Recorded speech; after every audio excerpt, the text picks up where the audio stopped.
गुरु सत्ताय नमः। गायत्री महाविज्ञान प्रथम भाग। लेखक वेदमूर्ति तपोनिष्ठ पंडित श्री राम शर्मा आचार्य। आइए पढ़ते हैं, सुनते हैं और समझने का प्रयास करते हैं। गायत्री मंत्र हमारे साथ साथ। ओम भूर्भुवः स्वाहा तत्सवितुर्वरेण्यं भर्गो देवस्य धीमहि धियो यो नः प्रचोदयात्। मालवीय जी द्वारा निर्णय, स्त्रियों को वेद मंत्रों का अधिकार है या नहीं, इस प्रश्न को लेकर काशी के पंडितों में पर्याप्त विवाद हो चुका है।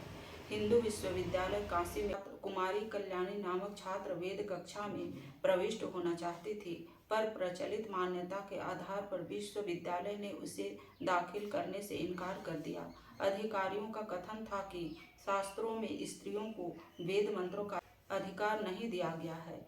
इस विषय को लेकर मंत्र पत्रिकाओं में बहुत दिन विवाद चला। वेदाधिकारी के समर्थन में सार्वदेशिक पत्र ने कई लेख छापे और विरोध में काशी के सिद्धांत पत्र में कई लेख प्रकाशित हुए। आर्य समाज की ओर से एक डेप्यूटेशन हिंदू विश्वविद्यालय के अधिकारियों से मिला।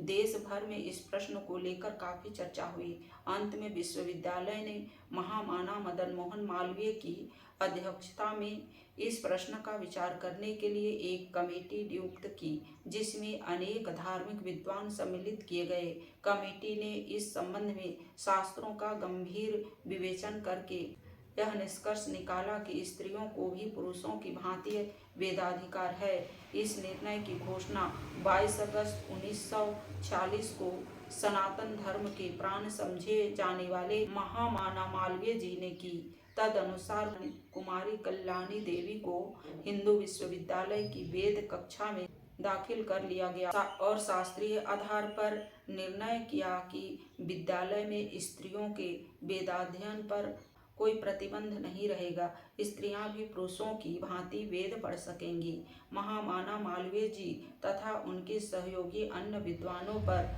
कोई सनातन धर्म विरोधी होने का संदेह नहीं कर सकता। सनातन धर्म में उनकी आस्था प्रसिद्ध है। ऐसे लोगों द्वारा इस प्रश्न को सुलझा दिए जाने पर भी जो लोग गड़े मुर्दे उखाड़ते हैं और कहते हैं कि स्त्रियों को गायत्री का अधिकार नहीं है, उनकी बुद्धि के लिए क्या कहा जाए, समझ में नहीं आता।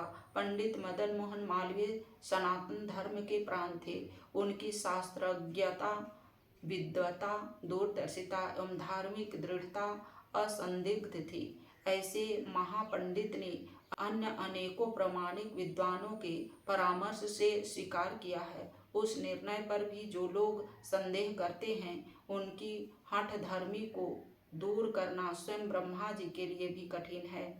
खेद है कि ऐसे लोग समय की गति को भी नहीं देखते, हिंदू समाज की गिरती हुई संख्या और शक्ति पर भी ध्यान नहीं देते। केवल 10-20 कल्पित या मिलावटी श्लोकों को लेकर देश तथा समाज का अहित करने पर उतारू हो जाते हैं। प्राचीन काल की अनेक विदुषी स्त्रियों के नाम अभी तक संसार में प्रसिद्ध है। वेदों में विषयों, स्त्रियों, ऋषियों का उल्लेख मंत्र रचयिता के रूप में लिखा मिलता है, पर ऐसे लोग उधर दृष्टिपात न करके मध्यकाल के ऋषियों के नाम पर स्वार्थी लोगों द्वारा लिखी पुस्तकों के आधार पर समाज सुधार के पुनीत कार्य में व्यर्थ ही टांग अड़ाया करते हैं। ऐसे व्यक्तियों की अपेक्षा करके वर्तमान युग के ऋषियों मालवीय जी की सम्मति का अनुसरण करना ही समाज सेवक का कर्तव्य है। आज के वीडियो में इतना ही।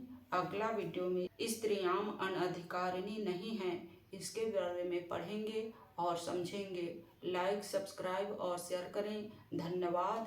ओम शांति।